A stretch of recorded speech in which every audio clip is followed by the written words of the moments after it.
you want to be healthier, yet you just don't know what to do? All these shows telling you this and that, but nothing seems to work. Well, listen close. Golden State Media Concepts has got something great for you. The Health and Wellness Podcast dedicated to workout trends, healthy eating habits, diet, and everything about healthy living. Join us in our banters as we help you not just live life to the fullest, but live it to the healthiest.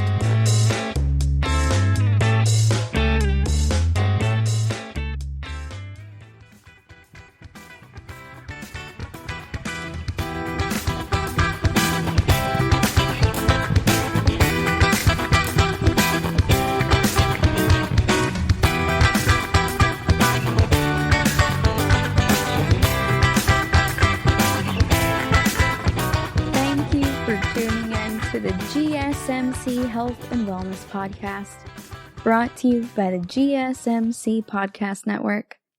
I'm your host, Alex. This week, y'all, I've been doing some more freelance writing and editing, living that digital nomad life that we millennials are so fond of. And I've had a lot of different topics this week. But one of my favorite ones is on breast milk. So this was part of a literature review that was being conducted for a different study. I'm not going to tell you guys any more about the study because that wouldn't be ethically cool, I don't think, since they have not published the results yet. But we were just reviewing the literature that already existed on breast milk and nutrients for a component of that. So breast milk has been heavily on my mind this week, especially in also working on the podcast for the sci-fi show about the boys and the concept of mother's milk. So I have breast milk on the brain this week, guys, and we're going to talk about that. Today we're going to talk about how maternal nutrition can affect the composition of breast milk. We're also going to talk about what all is in your breast milk and the differences between formula versus breast milk. Now, I hesitate to frame it as a versus. Really, we're just putting them side by side with each other. I'm not aiming to convince anyone in either direction. Every mother is different. Just like how we always talk in here about how we are all different as individuals, and what works for you might not work for somebody else, and vice versa. So really, it just means that the best milk to give your kids is the one that works best for you and your kids. Hands down, no judgment on that. We are just going to talk about the differences between those to help you make an informed decision when you are choosing which method does work right for you. We think a lot about the nutrients that come into our bodies when we talk about health and wellness and also diet and nutrition and fitness. All of those things, we're talking about what we do to our bodies or for our bodies. But also, our bodies can provide for others too. So breast milk is something that's very unique, I think, in health and wellness. And it's something that is imperative for a lot of mammalian life, not just human life. As an anthropologist, I'm also talking about all the other types of mammals, whether they be whales in the ocean or baby bears on the land. I think that mammary glands are just absolutely fascinating and a marvel of the animal bodies, of mammalian bodies specifically. You guys know where I'm going with that. They're natural marvels, in my opinion. Human breast milk in particular contains not just fat, or a little bit of protein, but it also carbs, vitamins, minerals, digestive enzymes, and hormones. There are also millions of live cells. So those cells include everything from immune-boosting white blood cells to stem cells And stem cells are important for human growth and development and healing. There's also over 1,000 different proteins that can help your baby develop and also activate their immune system and develop more neurons in their brains. And then that breast milk protein, like other proteins, are made of amino acids, and there are over 20 different compounds of those in your breast milk. Some of them increase at night, and scientists think that that may help induce sleep. So not only are you able to produce this substance that has all of the nutrients a baby needs to survive, but also you may also be providing them with a slight sedative, which is pretty interesting. There are also over 200 different complex sugars involved in your body, in your breast milk, that act like prebiotics. They give your baby good bacteria to start settling into its gut. Now remember that most of the bacteria in our bodies is found in our gut. So this is like feeding the baby good seed bacteria to set a great foundation for their GI tract health and wellness. And that's coming from your body super early on. These complex sugars in particular are called oligosaccharides. So those are the ones that act like prebiotics. They can help prevent infections from getting into your baby's bloodstreams and lower the risk of brain inflammation. On top of that, you have over 40 different enzymes that are there to speed up different reactions in your body. The ones that you have in your milk specifically help your baby to digest everything and also help pump up its immune system and absorb iron. You also have growth factors in there that help your baby develop healthily. And that includes parts of their intestines, blood vessels, nervous system, and glands that also secrete hormones. And your breast milk does have a lot of hormones in it. And that's good. We want them to have those hormones in it because hormones are little like messenger chemicals. And they're sending these messages to different tissues and organ systems throughout your body to make sure that they're working the way that they should. So some of them are related to your sleep cycle and others whenever you're hungry. And some, like oxytocin, actually help promote a bond between you and your offspring. There are also numerous vitamins and minerals to help your organs grow and function properly. And remember, these creatures are still growing. So it's not just their organs that need these vitamins and minerals, but also your baby's teeth and bones. Teeth and bones grow in a sequence time progression. That's why kids tend to lose teeth at a specific age range for different teeth. So essentially, your breast milk is able to grow and build teeth and bones in another creature. I don't know about you, but to me, that makes motherhood sound metal as heck, you guys. From a scientific perspective and an anthropological perspective, it's wild that human bodies, like many other mammal bodies, are able to support life in this way. I think a lot of times we tend to take it for granted because it's just deemed to be a part of life. And it can be absolutely a wonderful part of life that people do rejoice in the memories of.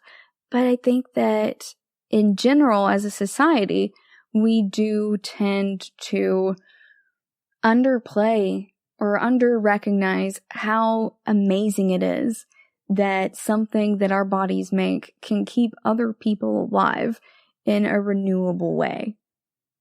Like Jeff Goldblum says in Jurassic Park, life finds a way. I've been working on cultivating my sense of awe recently as well. I've been taking the kids out for drives and looking at the leaves and driving on these foggy days because we live way up in the mountains, so we drive through the clouds like Care Bears. And we talk about these different things in life that are all around us that look absolutely beautiful and we take for granted. And the other day, one of the kids told me that with the road being so dark and wet and the clouds settled low and the leaves that were starting to turn orange and everything falling down, that it reminded them of a cutscene from like a video game. And so they immediately stopped and they're like, that is the most Gen Z thing I think I've ever said. And we talked about that for a little while. We use that as a learning opportunity to talk about how our environment is absolutely amazing. And we live in one of the most beautiful places on the planet. And we take that for granted a lot. And I think that's true of many different places. I thought Texas was beautiful, just as I do North Carolina. But I didn't necessarily enjoy it in the moment while I was there. I didn't take advantage enough of cultivating that sense of awe in the place I already lived. And so I've been working on doing that more here in North Carolina. And I hope that the excitement that I feel towards recognizing the beauty of nature around us rubs off on y'all a little bit too. The natural world is wild and absolutely wondrous, you guys. I went off on a little bit of a tangent related to my fangirling for nature there for a moment. But in addition to vitamins and minerals and these hormones and growth factors and enzymes and oligosaccharides that help support growth and development in babies via your breast milk, that milk also contains antibodies that are called immunoglobulins. There are 5 of them total. They're basic forms of antibodies, and you can get all 5 of them in breast milk. They can help protect your baby against illnesses and infections by taking out viruses and bacteria that might get into their systems. There are also these materials called long-chain fatty acids, and they're really important for building your baby's nervous system, so their brain and spinal cord, that kind of thing. And it also helps their brain and their eyes to grow and develop normally. So you have a lot of long-chain fatty acids in your breast milk, and it's exactly what your baby needs to go ahead and grow.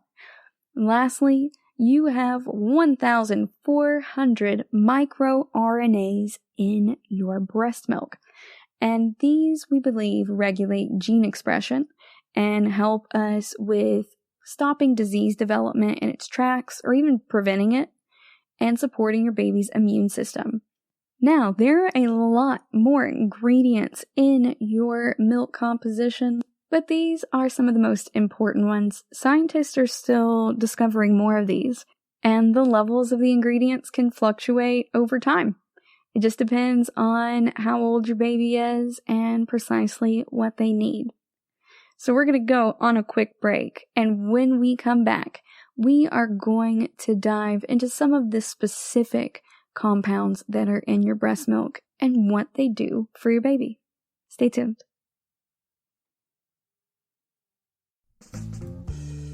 Are you looking to learn more about the latest trends from the fitness world? Are you confused by all of the different trends that are out there? The GSMC Fitness Podcast is the place for you. The GSMC Fitness Podcast is the place to come for people of all skill and interest levels. Join us as we explore the latest trends in the fitness world. Does that new exercise really work? Should I try yoga? Whatever your question, chances are good you'll find an answer on the GSMC Fitness Podcast.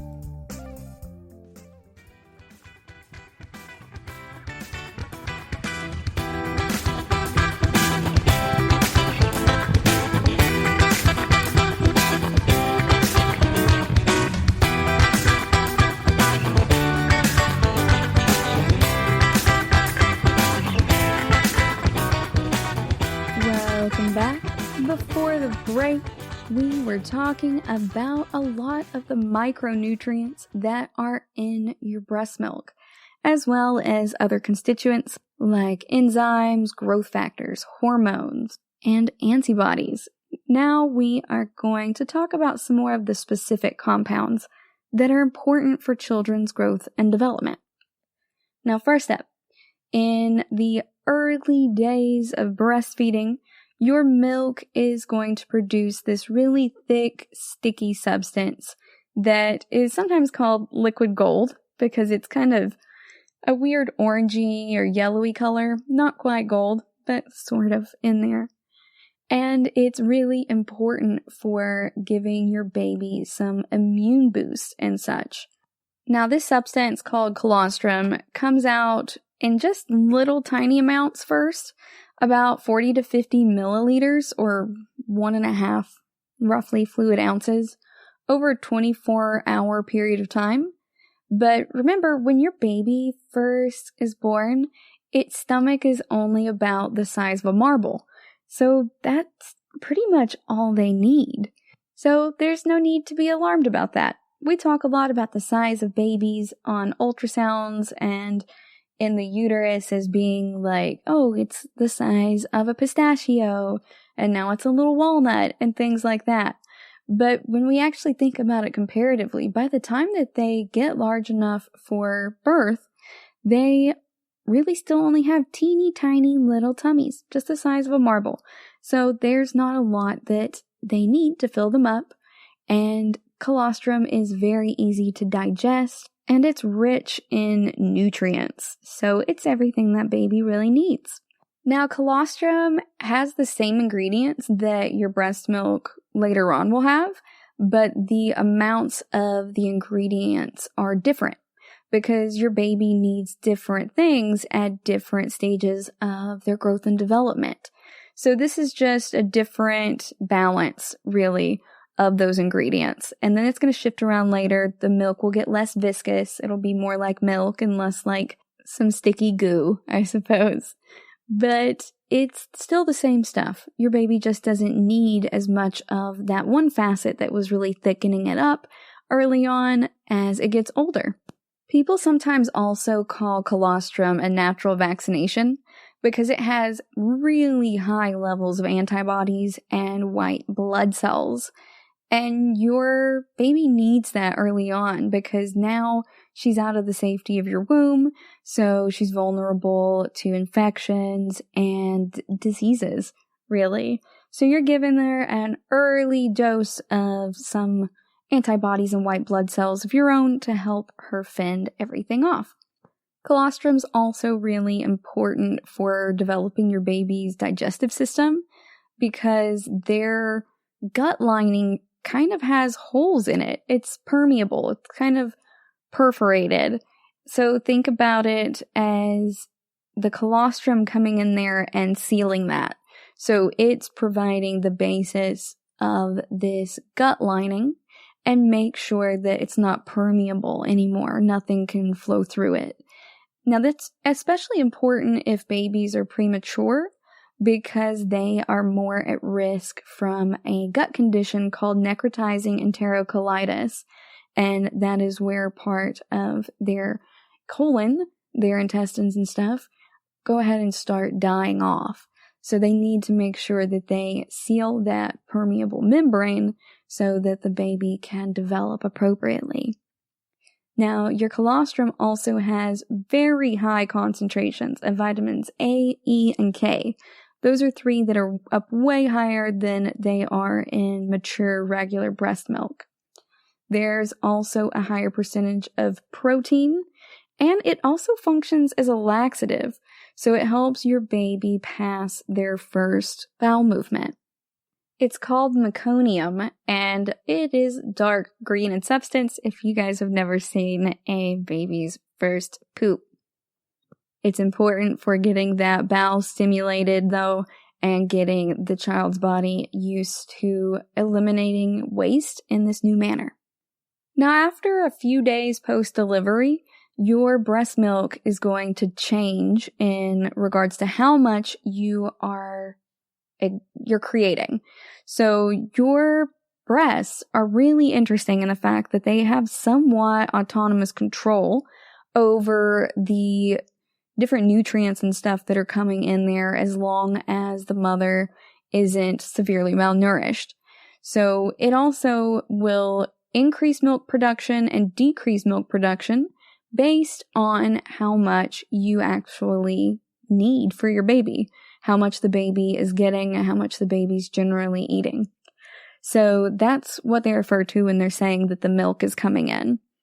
On about the 3rd day after birth, the baby will start consuming 300 or more milliliters of breast milk per 24 hours. That's about 12 fluid ounces. And by the 5th day, they have doubled that. So your breasts, it's not just you, your breasts have gotten bigger. So the amount that they are drinking is not quite exponential in nature, but it is doubling every couple of days. So they start out with that marble-sized belly.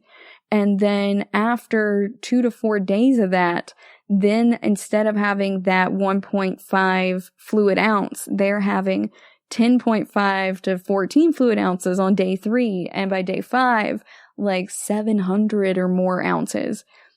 That is crazy. But baby's growth in the womb is exponential.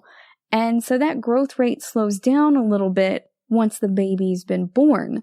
But it is still somewhat more accelerated during that time. So it's why when you see a baby, you're like, oh yeah, your baby looks so much bigger now. Like, is she grown a foot since the last time I saw her? I feel like that was only a couple of months ago.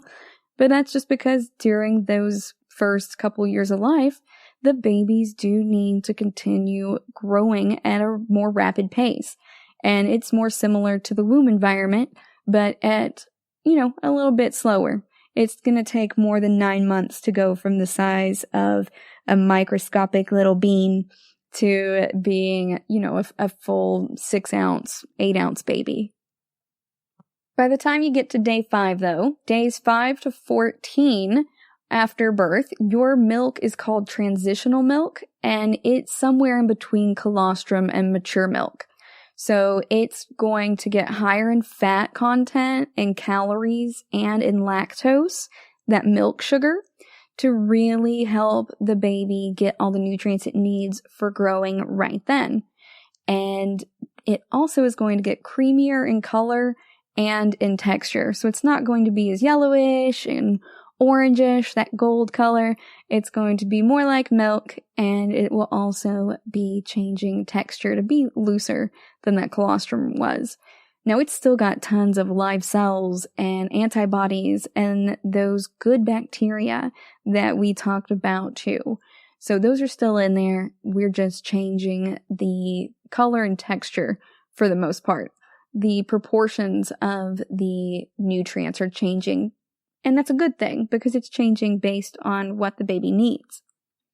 Now, after the 4-week period, from then on, your breast milk is no longer transitional. It should be fully mature and has a lot of protein, sugars, vitamins, minerals, as well as all of those bioactive components we talked about, those hormones, enzymes, growth factors, etc., to help your baby keep growing.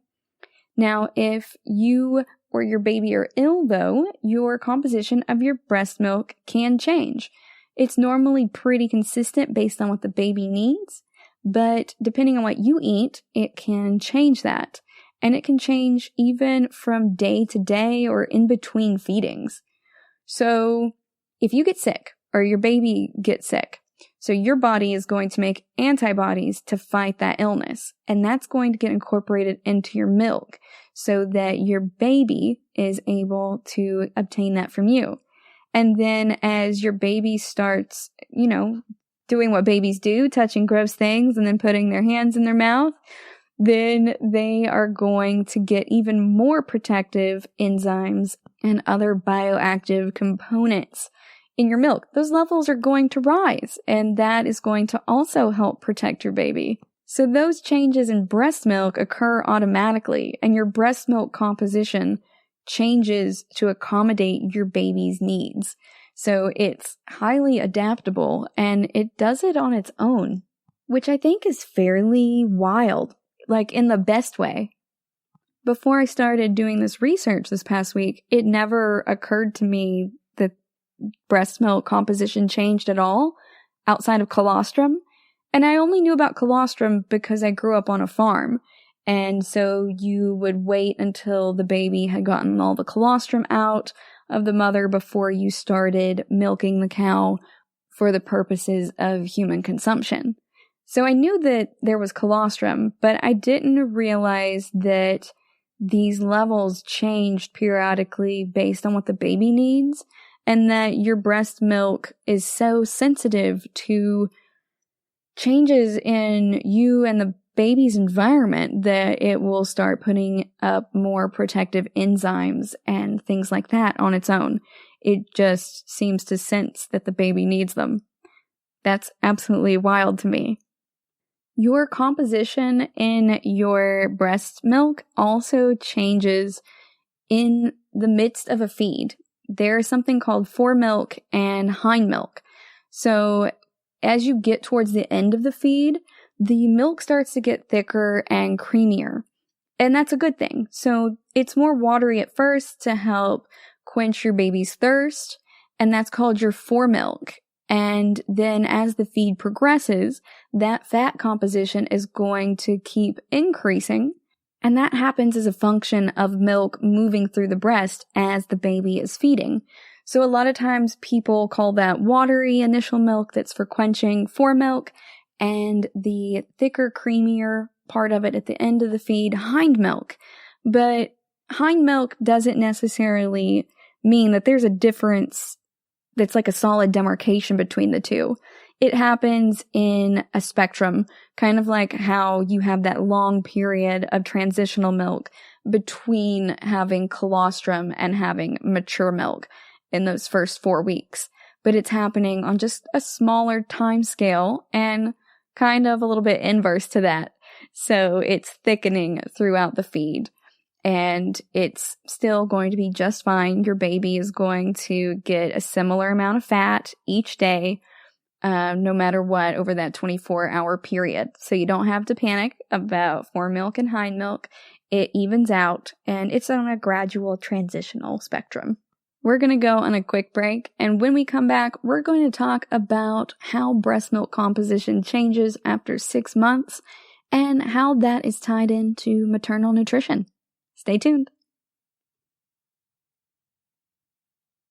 Tired of searching the vast jungle of podcasts? Now listen close and hear this out. There's a podcast network that covers just about everything that you've been searching. The Golden State Media Concepts Podcast Network is here. Nothing less than a podcast bliss with endless hours of podcast coverage. From news, sports, music, fashion, cooking, entertainment, fantasy, football, and so much more. So stop lurking around and go straight out to the Golden State Media Concepts Podcast Network. Guaranteed to fill that podcast itch.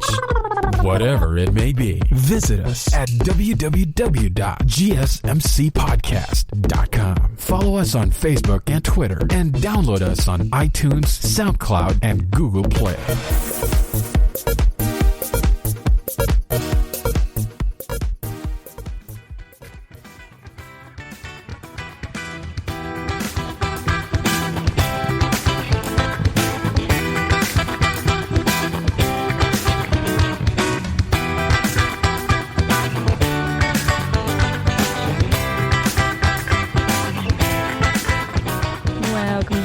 Before the break, we were talking about how breast milk changes from the beginning of the birth process through the first several weeks postpartum. We also talked about the concepts of foremilk and hindmilk and their changing compositions within the same feed, especially in regards to fat content.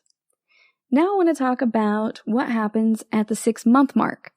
So these things happen with your breast milk early on, with the changes from colostrum to transitional milk to your mature breast milk that is more watery and what we associate more with being more typical of milk.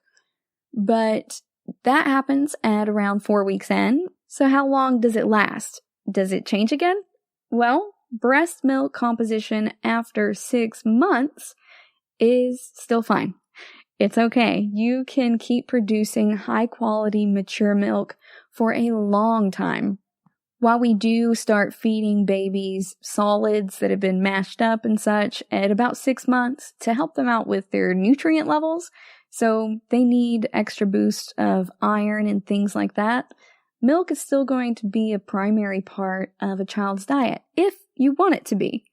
So if you'd like to continue breastfeeding, at 7 months old, your baby still gets about 93% of their calories from breast milk. And in studies that are related to children breastfeeding between 11 and 16 months, still half of their daily calorie intake comes from milk, specifically the mother's breast milk. So, your breast can keep providing your baby with the nutrients that they need for months to even years. Part of that is just dependent on your diet. So there have been several studies performed over the years in well-nourished populations in developed countries and also underdeveloped countries and poorly nourished populations. And there's been a lot of conflicting evidence over the years too. So it's probably due to the fact that it's multifactorial and some different variables will need to be controlled for. But for example, one study found that there was higher breast milk total energy content for a low-carb, high-fat diet, but other studies that were researching the same thing didn't find any correlation or influence on that. So their statistical significance values weren't met. It didn't hit that threshold of going, oh, okay, this is actually important to this process. But for other people, it did. They might just need to expand their sample sizes or check out some of the variables that are related to descriptive statistics, like their demographics. Another study found that macronutrients like fat, protein, and lactose didn't really change in their content in human milk in relation to a maternal diet change. There also weren't any significant relationships found between breast milk total carbohydrates and the maternal dietary energy intakes. So it didn't really matter what the mother was intaking, she was still producing the same amount of total carbohydrates in her breast milk. On the other hand, vitamins have been found to be present in different levels in the breast milk. And that's pretty consistent in a lot of studies related to vitamin C in particular.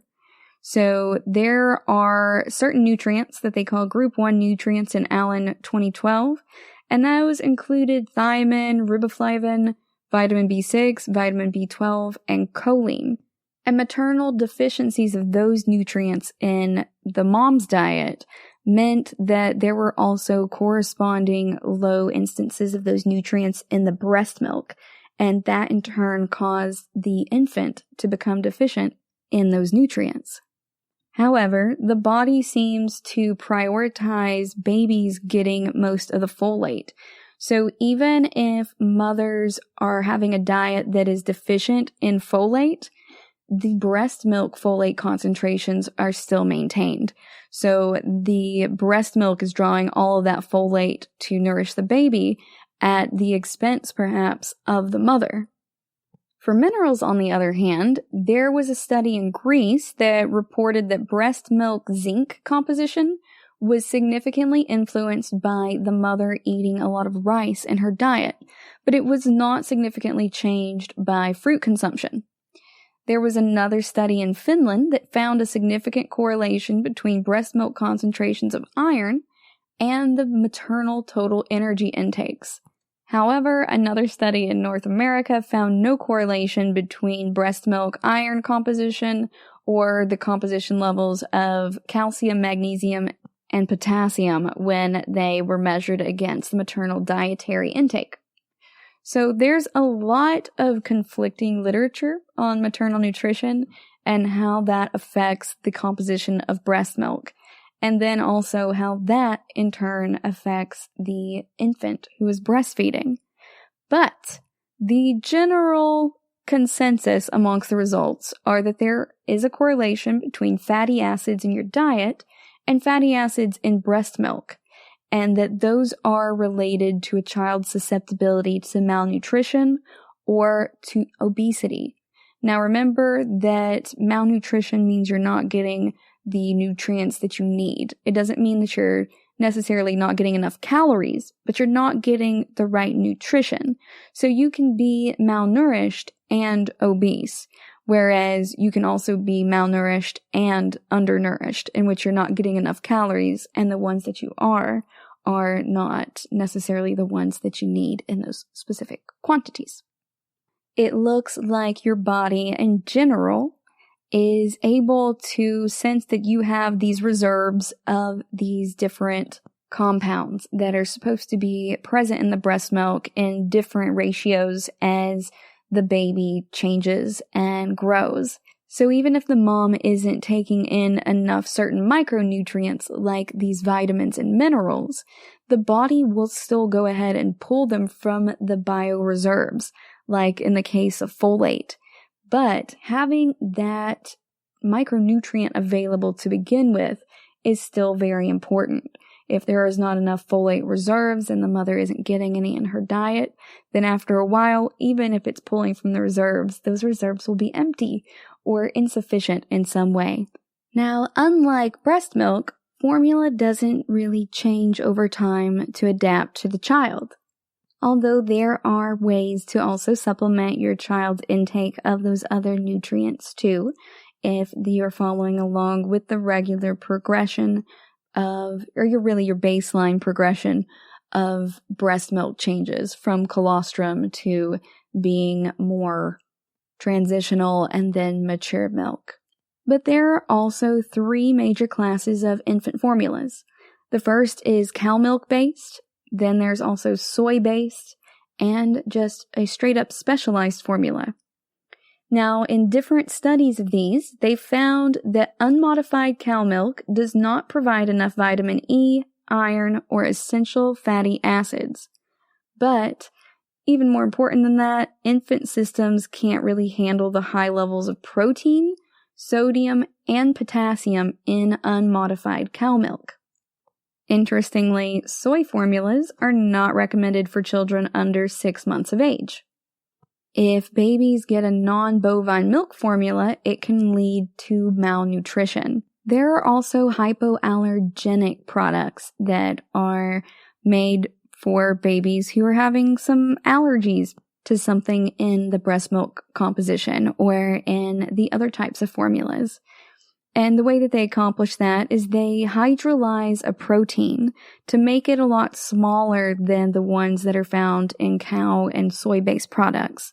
So it's easier for the baby to get that down. These types of formula all vary in their nutrition and their calories and how much they taste and how they're digested and how much they cost. But different kinds of formula are available to meet a variety of specific needs that your baby may have. So it's not just one formula fits all. There are a lot of different options when it comes to formula. And sometimes formula is just the option that you really need at the time. For example, breastfed infants are actually at a higher risk of vitamin D deficiency than formula-fed infants. So overall, the breasts are great at producing the changes that your child needs all through infancy, but vitamin D deficiency is one of the risks. But that can be supplemented with formula. We're going to go on another quick break, and when we come back, we are going to talk about formula in comparison with breast milk and why other mothers have chosen to choose one or the other or a combination of them. Stay tuned.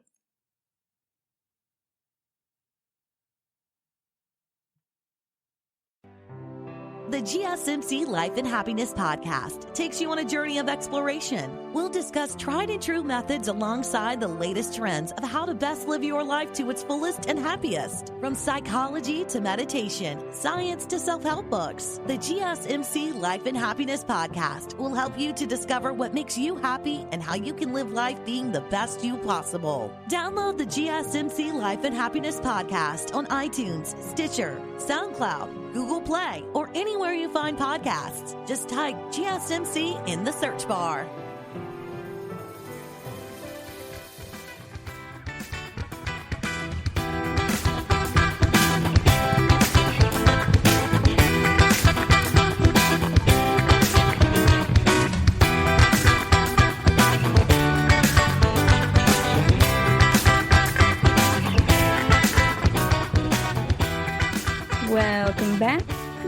Before the break, we were talking about the composition of breast milk and formula, and how there are different types of formula, including cow milk-based, soy-based, and specialized formula that are all very different in relation to their nutrition, their calories, how they taste, how they're digested, and how much they cost.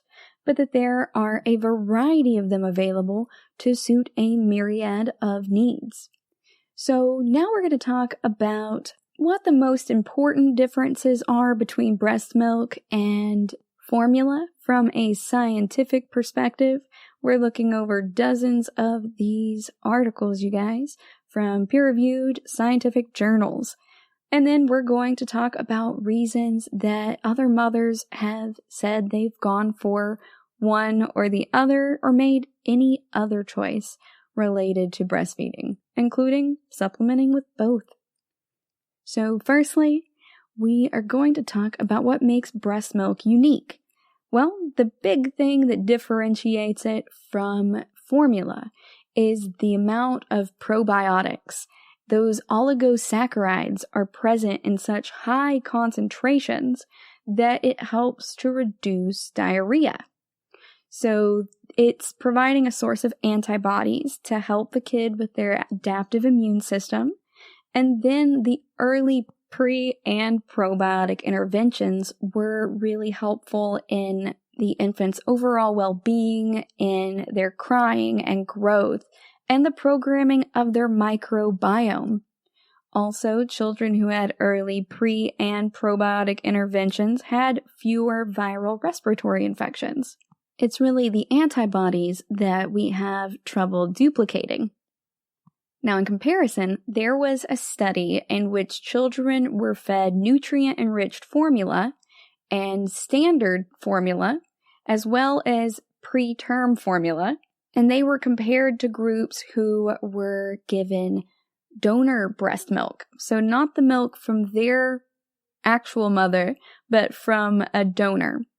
And so there was a poorer nutrient content. There's a mismatch there in that donor-fed breast milk.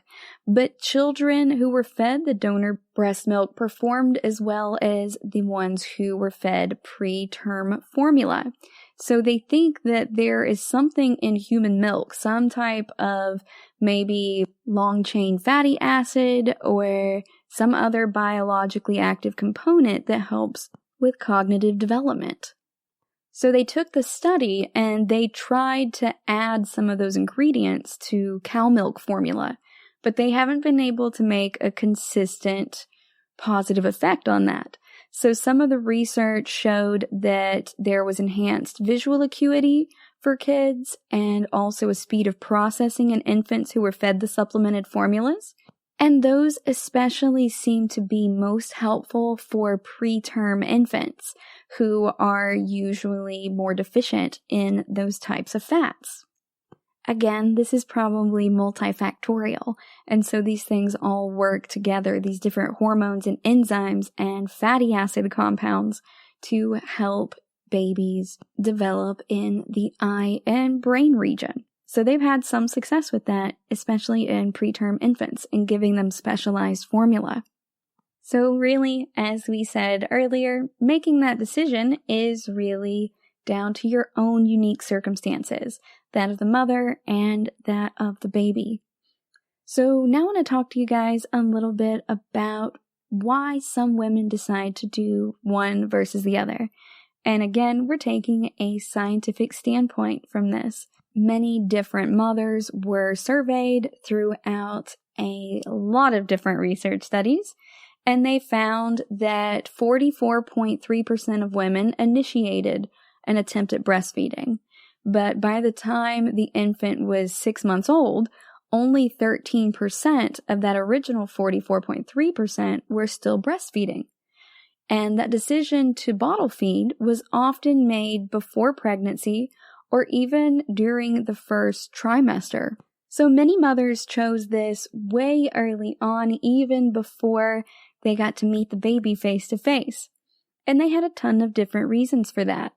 Some of the most common were that breastfeeding was beneficial to the infant's health. A lot of women liked the natural nature of it. They also enjoy the emotional bonding component. The main reasons that bottle feeding was often chosen included the mother's perception of the father's attitude, which is very interesting to me, but also uncertainty regarding the quantity of breast milk and also needing to return to work. So by these self-reporting measures, some factors that might have changed this for women included them having more information in prenatal classes about how much milk they're going to produce and how big their baby's stomachs are. So that goes back to the colostrum only producing about 1.5 fluid ounces for a couple of days. Think about like the size of a travel-sized eye cream, really, or like a pillow cream. That's about the size of mine. And so that's pretty small. And so you're only producing what the baby needs. So having access to more of those classes they thought could help, as well as more information from mainstream media sources like TV, magazines, books, podcasts, and also from family support. A lot of women also said that breast milk alone did not satisfy their baby in another study from 2017. And that was consistently among the top 3 reasons in several different studies that we looked at. So those results suggest that women are often afraid that they have a low milk supply and that might mean that perhaps there's something wrong with us. So we feel deficient in some way, and that also makes us more stressed out.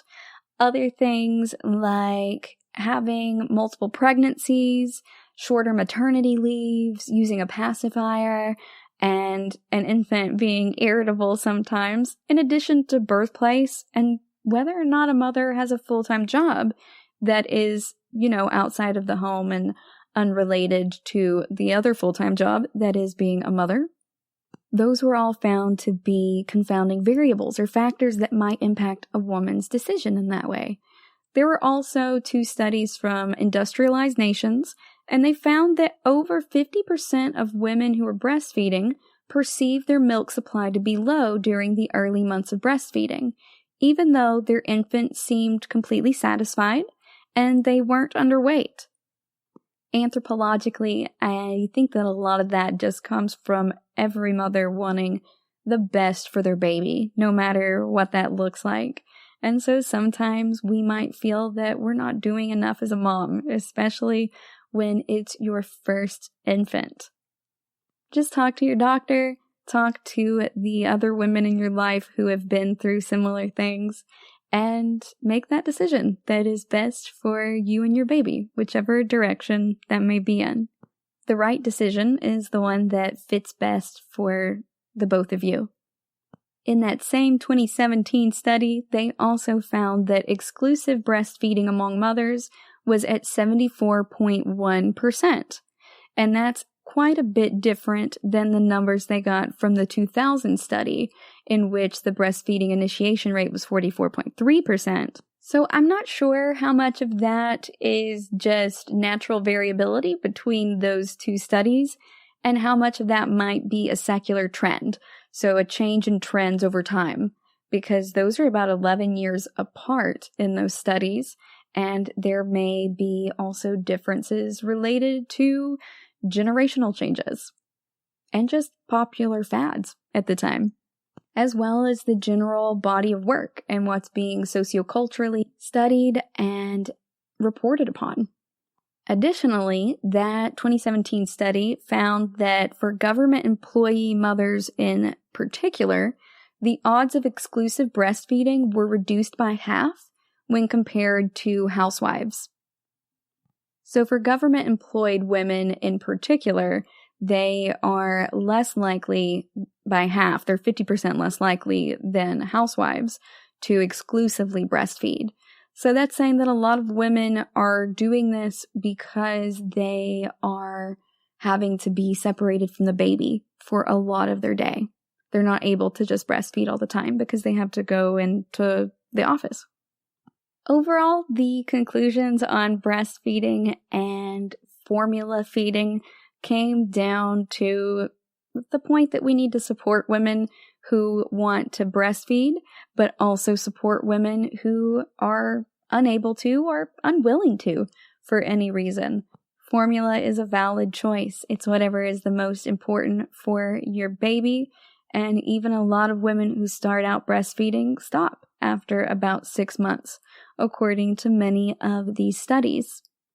They also think that it would be a really great idea to have better strategies to support employed mothers who are wanting to breastfeed or who are wanting to have more time with their babies in general and be able to spend that time feeding their own baby, whether that be via a breast or via a bottle. I hope you guys learned a lot about infant nutrition with me today, and that you feel empowered to go out there and do some more research on your own and make whatever decision is best for you and your infant when it comes to breastfeeding.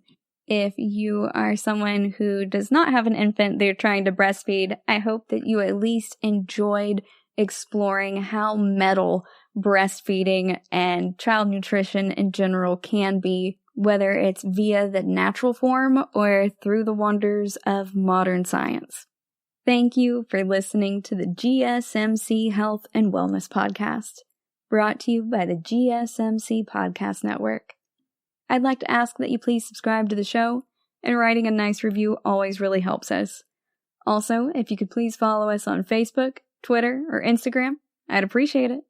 Thank you kindly, and have a good night.